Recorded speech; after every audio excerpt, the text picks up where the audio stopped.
Well, Dr. Sasa is Myanmar's former special envoy to the UN and a member of its national unity government, which is formed in exile. He joins us now on Skype. Thank you very much for your time. I just want to start by asking you, I believe one of the people who was executed was someone that you knew fairly well. How are you feeling about what's happened?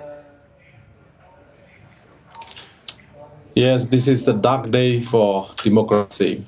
And this is a dark day for human rights. We all are devastated by these acts of terror against these democratic leaders of Myanmar.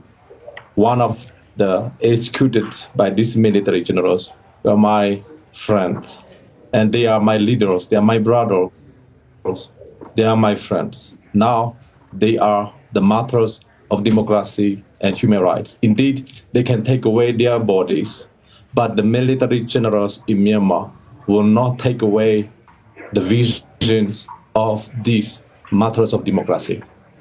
Why do you think that the military junta did this? Is it about scaring people, and will that work? The military generals in Myanmar have been known for their tactics of using fear as weapons, devastations as weapons, and also disease as weapons, starvations as weapons. And so they are using the same tactic again and again for the last 60 years. So this is not surprising. It's not something new. But this kind of executions has never been there the last 3-4 decades in Myanmar. So this is the first time we saw these kind of executions happen again. You believe that the military cannot win. I mean, even in the face of having lost people that you were close to personally, what beacons of hope do you see right now in the face of increasing violence from the junta? Well, it is, the light will defeat the darknesses. The same. These authoritarianism, dictatorships, and these genocidal military generals will be defeated by freedom and justice and righteousness and democracy. So in the end, justice will prevail. We will bring these military generals in Myanmar into justice. All these perpetrators one day will be brought to justice. How do you see that happening? I mean, there was a 5-point consensus that was reached with ASEAN.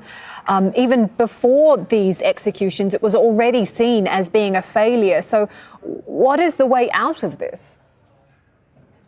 It is a turning point for ASEAN. These executions of democracy, these executions of freedom, these executions of human rights on the face of ASEAN, on the face of UN Security Council, on the face of UN member of states, this must devastate all over the world.